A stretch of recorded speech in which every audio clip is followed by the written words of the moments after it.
ओम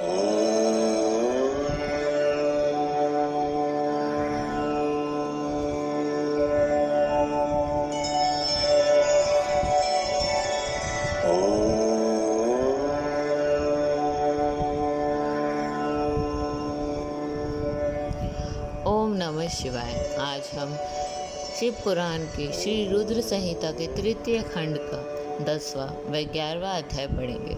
10वां अध्याय का मुख्य शीर्षक है ब्रह्मा विष्णु संवाद। ब्रह्मा जी बोले, नारद, काम के चले जाने पर श्री महादेव जी को मोहित कराने का मेरा अहंकार गिरकर चूर चूर हो गया, परंतु मेरे मन में यही चलता रहा कि ऐसा क्या करूं जिससे महात्मा शिव जी स्त्री ग्रहण कर लें। यह सोचते सोचते मुझे विष्णु जी का स्मरण हुआ। उन्होंने को याद करते ही पीताम्बरधारी श्री हरि विष्णु मेरे सामने प्रकट हो गए। मैंने उनकी प्रसन्नता के लिए उनकी बहुत स्तुति की। तब विष्णु जी मुझसे पूछने लगे कि मैं उनका स्मरण किस उद्देश्य से किया था। यदि तुम्हें कोई दुख या कष्ट है तो कृपया मुझे बताओ, मैं उस दुख को मिटा दूंगा। तब मैंने उनसे कहा, हे केशव, यदि भगवान शिव किसी तरह पत्नी ग्रहण कर ले अर्थात विवाह कर ले तो मेरे सभी दुख दूर हो जाएंगे, मैंने पुनः सुखी हो जाऊंगा। मेरी यह बात सुनकर भगवान मधुसूदन हंसने लगे और मुझे लोक स्पष्टा ब्रह्मा का हर्ष बताते हुए बोले, हे ब्रह्मा जी, मेरी बातों को सुनकर आपके सभी भ्रमों का निवारण हो जाएगा। शिव जी ही सबके कर्ता और भर्ता हैं। वे ही संसार का पालन करते हैं, वे ही पापों का नाश करते हैं। भगवान शिव ही पर ब्रह्म, परेश, निर्गुण, नित्य, अनिदृश्य, निर्विकार, अद्वितीय, अनंत और सबका अंत करने वाले हैं। वे सर्वव्यापी, तीनों गुणों को आश्रय देने वाले, ब्रह्मा, विष्णु और महेश नाम से प्रसिद्धि, रजोगुण, तमोगुण, सत्वगुण से दूर एवं माया से रहित भगवान शिव योग परायण और भक्तवत्सल हैं। हे विधे, जब भगवान शिव ने अपनी आपकी कृपा से हमें प्रकट किया था, उस समय उन्होंने हमें बताया था कि यद्यपि ब्रह्मा, विष्णु और रुद्र तीनों मेरे से ही अवतरित होंगे, परंतु रुद्र को मेरा पूर्ण रूप माना जाएगा। इस प्रकार देवी उमा के भी 3 रूप होंगे। एक रूप का नाम लक्ष्मी होगा और श्री हरि की पत्नी होंगी। दूसरा रूप सरस्वती का होगा और वह ब्रह्मा जी की पत्नी होंगी। देवी सती उमा का पूर्ण रूप होंगी, वह ही भावी रुद्र की पत्नी होंगी। ऐसा कहकर भगवान महेश्वर वहाँ से अंतर्ध्यान हो गए। समय आने पर हम दोनों ब्रह्मा विष्णु का विवाह देवी सरस्वती और देवी लक्ष्मी से हुआ। भगवान शिव ने रुद्र के रूप में अवतार लिया। वह कैलाश पर्वत पर निवास करते हैं। जैसा कि भगवान शिव ने बताया था कि रुद्र अवतार में पत्नी देवी सती होंगी, तो साक्षात शिवा रूप है, अतः तुम उनके अवतरण हेतु प्रार्थना करनी चाहिए। अपने मनोरथ का ध्यान करते हुए देवी शिवा की स्तुति करो। वे देवी ईश्वरी प्रसन्न होने पर तुम्हें सभी परेशानियों और बाधाओं को दूर कर देगी, इसलिए तुम सच्चे हृदय से उनका स्मरण कर उनकी स्तुति करो। यदि शिवा प्रसन्न हो जाएंगी तो वह पृथ्वी पर अवतरित होंगी। इस लोक में किसी मनुष्य की पुत्री बनकर मानव शरीर धारण करेगी, तब वह निश्चय ही भगवान रुद्र का वरण कर उन्हें पति रूप में प्राप्त करेंगी। तब तुम्हारी सभी इच्छाएं अवश्य ही पूर्ण होगी।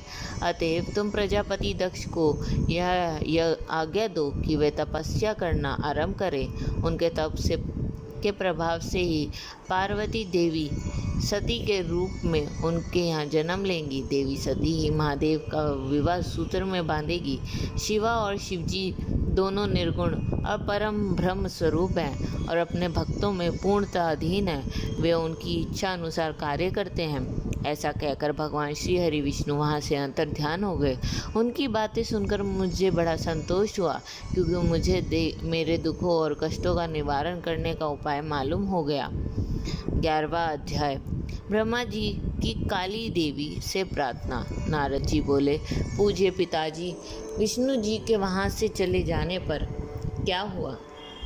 ब्रह्मा जी कहने लगे कि जब भगवान विष्णु वहाँ से चले गए तो मैं देवी दुर्गा का स्मरण करने लगा और उनकी स्तुति करने लगा। मैंने माँ जगदम्बा से यही प्रार्थना की कि वे मेरे मनोरथ पूर्ण करे। वे पृथ्वी पर अवतरित होकर भगवान शिव का वरण कर उन्हें विवाह बंधन में बांधे। मेरी अनन्य भक्ति स्तुति से प्रसन्न हो योग निद्रा चामुंडा मेरे सामने प्रकट हुई।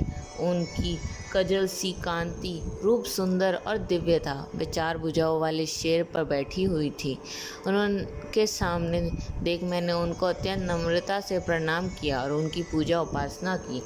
तब मैंने उन्हें बताया कि देवी, भगवान शिव रुद्र रूप में कैलाश पर्वत पर निवास कर रहे हैं। वे समाधि लगाकर तपस्या में लीन हैं। वे पूर्ण योगी हैं। भगवान रुद्र ब्रह्मचारी हैं और वे गृहस्थ जीवन में प्रवेश नहीं करना चाहते। वे विवाह नहीं करना चाहते। अतः आप उन्हें मोहित कर उनकी पत्नी बनना स्वीकार करें। हे देवी, स्त्री के कारण ही भगवान शिव ने मेरा मजाक उड़ाया और मेरी निंदा की है, इसलिए मैं उन्हें स्त्री के लिए आसक्त देखना चाहता हूँ। देवी, आपके अलावा कोई भी इतना शक्तिशाली नहीं है कि वह भगवान शिव को मोह में डाले। मेरा आपसे अनुरोध है कि आप प्रजापति दक्ष के यहाँ उनकी कन्या के रूप में जन्म लें और भगवान शिव का वरण कर उन्हें गृहस्थ आश्रम में प्रवेश करवाएं। देवी चामुंडा बोली, हे ब्रह्मा, भगवान शिव तुम परम योगी हैं, भला उनको मोहित कर तुम्हें क्या लाभ होगा? इसके लिए तुम मुझसे क्या चाहते हो? मैं तो हमेशा से ही उनकी दासी हूँ। उन्होंने अपने भक्तों का उद्धार करने के लिए ही रुद्र अवतार धारण किया है। यह कहकर वे शिवजी का स्मरण करने लगी। फिर वह कहने लगी कि यह तो सच है कि कोई भगवान शिव को मोह माया के बंधनों में नहीं बांध सकता। इन संसार में कोई भी शिवजी को मोहित नहीं कर सकता। मुझ में भी इतनी शक्ति नहीं है कि उन्हें उनके कर्तव्य पथ से विमुख कर सकूं। फिर भी आपकी प्रार्थना से प्रसन्न होकर मैं इसका प्रयत्न करूंगी, जिससे भगवान शिव मोहित होकर विवाह कर ले।